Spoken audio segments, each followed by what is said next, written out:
Hi, everyone. It's Dr. Stevens here. Today, we're going to talk about a scary myth that I've heard about the vaccine causing infertility. As a mom, as someone who wants to have another kid, I was concerned when I read that. And so I wanted to figure out what the evidence was and where this theory came from. First, let's start with the theory. So this myth came from a social media post that basically said that the virus spike protein, so the little protein that the vaccine makes, is the same as a protein that's found that helps the egg implant on the placenta. And the theory behind this myth is that somehow your body makes these antibodies against that one protein, and it makes the egg not attach to the placenta. So I looked a little bit deeper. What was the molecular composition of these proteins, right? So the one they're talking about is called syncytial 1, and it is very different than the spike protein that's found on COVID-19. There's not a lot of similar, we call molecular mimicry. There's not something that's very similar in either that would cause this response. So the theory doesn't make sense from just a scientific biological standpoint. But, I wanted to see, does it play out in our population, right? Are we seeing a higher infertility rate with folks who've gotten the vaccine? Now we have millions of people who've gotten the vaccine, millions of women who've gotten the vaccine. And so what does the data show there?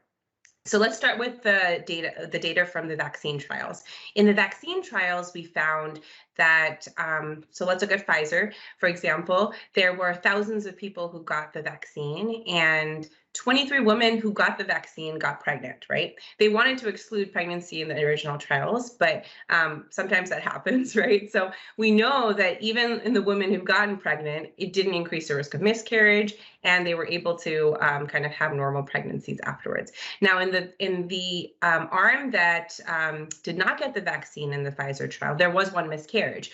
But again, miscarriage rates could be kind of normal in the population as well. And again, those were with people who did not get the vaccine. So then we look, across the data where any adverse event is reported to our big surveillance system called VAERS. And in that system, the data we're seeing is very promising. We found that people who are pregnant are having normal pregnancies, and if there is a miscarriage rate, it's very similar to the general population. But also we're finding that with some other studies that mom is passing down antibodies to baby during pregnancy when they get vaccinated, and even afterwards with breastfeeding. So that is all very promising.